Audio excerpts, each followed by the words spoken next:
Shalom, jumpa lagi bersama dengan saya dalam Renungan Harian bersama Poku Kris Kota Wisata. Mari kita berdoa. Tuhan, kami mau mendengarkan kebenaran firman. Kami mohon supaya Roh Kudus menolong kami, sehingga kami dapat memahami kebenaran-Mu dengan baik. Dalam nama Yesus, kami sudah berdoa. Amin. 2 Tawarikh 20 ayat 27. Lalu pulanglah sekalian orang Yehuda dan Yerusalem dengan Yosafat di depan. Mereka kembali ke Yerusalem dengan sukacita, karena Tuhan telah membuat mereka bersukacita karena kekalahan musuh mereka. 2 Tawarikh 20 ayat 27. Tema kita, menang karena Tuhan. Hidup merupakan perjuangan. Itu adalah slogan yang sering kita dengar. Kita akan menghadapi berbagai persoalan ataupun peperangan. Baik itu peperangan rohani maupun peperangan yang berkaitan dengan masalah keuangan, masalah keluarga, pekerjaan, dan lain-lain. Dalam 2 Tawarikh 20 dikisahkan tentang Raja Yosafat yang menghadapi peperangan dengan Bani Moab, Bani Amon, dan juga orang Meunim. Ada 3 bangsa bersekongkol mau mengalahkan bangsa Yehuda. Dilihat dari segi kuantitas, tentulah hal ini tidak menguntungkan bagi Yehuda. Namun demikian ayat 27 yang sudah kita baca menjelaskan bahwa Yehuda mengalami kemenangan atas musuh-musuhnya. Bagaimana mereka menghadapi peperangan? Ada beberapa prinsip yang dapat kita pelajari berdasarkan 2 Tawarikh 20. Pertama, mengenali musuh atau persoalan. Ayat 1-2 menjelaskan bahwa musuh itu ada, yaitu Amon, Moab, dan Meunim. Mereka bukan hanya ada, tetapi punya kekuatan atau laskar yang besar. Jadi mereka mengetahui atau mengenali musuhnya. Kita juga harus menyadari bahwa sesungguhnya musuh kita bukan hanya dari luar, tetapi seringkali dari dalam diri kita sendiri. Keinginan yang tidak terkendali. Jadi intinya kita perlu mengenali musuh atau persoalan yang sedang kita hadapi.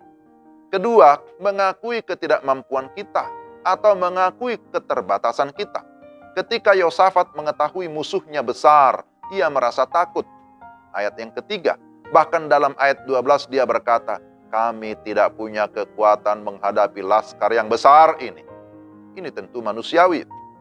Ini jujur. Ya, jujur mengakui keterbatasannya.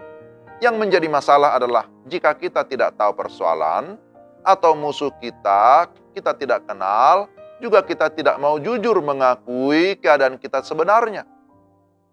Jadi jangan ada yang mengira bahwa dia mampu mengatasi persoalan itu seorang diri tanpa orang lain atau tanpa Tuhan.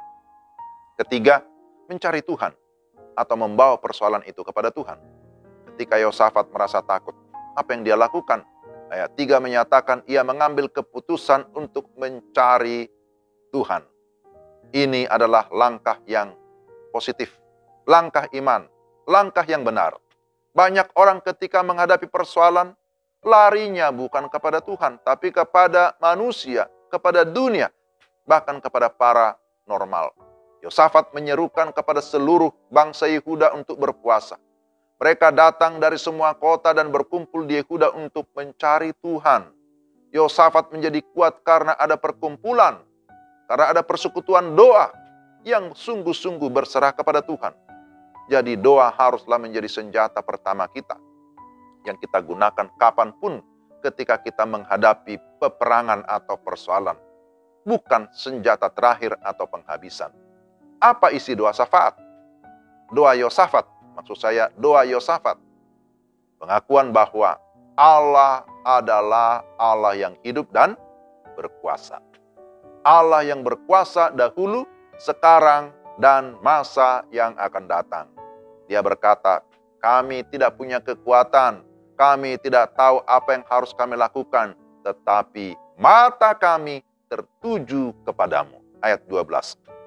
Di sini kita melihat Yosafat yang berdoa syafaat. Yosafat bergantung sepenuhnya kepada Allah. Keempat, Allah memberi respons atau jawaban. Janganlah kamu takut dan terkejut karena laskar yang besar ini. sebab bukan kamu yang akan berperang, melainkan Allah. Ayat 15 bagian B. Jika kita mengandalkan kekuatan diri kita sendiri, pastilah kita akan kalah. Itulah sebabnya kita harus mengandalkan Tuhan. Dia sanggup melepaskan kita dari musuh-musuh dan memberikan kita kemenangan. Dalam ayat 17, Tuhan berfirman, tetaplah di tempat, jangan lari dari peperangan. Kamu harus menghadapinya, namun kamu tidak sendiri. Aku menyertai kamu. Akhirnya, apa yang terjadi? Mereka mengalami kemenangan karena musuh-musuh sudah dikalahkan oleh Allah. Saudara, kita semua memiliki persoalan. Kita selalu diperhadapkan dengan berbagai peperangan. Namun jangan takut, akui keterbatasan. Namun percayalah pada kekuatan dan kekuasaan Tuhan. Tidak ada persoalan yang terlalu besar yang tidak bisa diselesaikan jikalau kita bersama dengan Tuhan. Di dalam Tuhan selalu ada jalan keluar. Di dalam Tuhan selalu ada jalan kemenangan. Yang penting, hendaklah hidup kita tetap di dalam Dia dan Kristus Yesus. Dialah Tuhan, Dia sumber kemenangan kita. Mari kita berdoa. Tuhan, terima kasih firman-Mu hari ini boleh meneguhkan hidup kami, meneguhkan iman kami. Kiranya Roh Kudus menolong kami supaya kami senantiasa hidup di dalam mengandalkan Tuhan, dalam menghadapi berbagai persoalan di dalam kehidupan kami di tengah-tengah dunia ini. Dalam nama Tuhan Yesus, kami berdoa dan bersyukur. Amin. Demikian renungan kita hari ini. Tuhan memberkati Bapak, Ibu, saudara-saudara sekalian. Salam.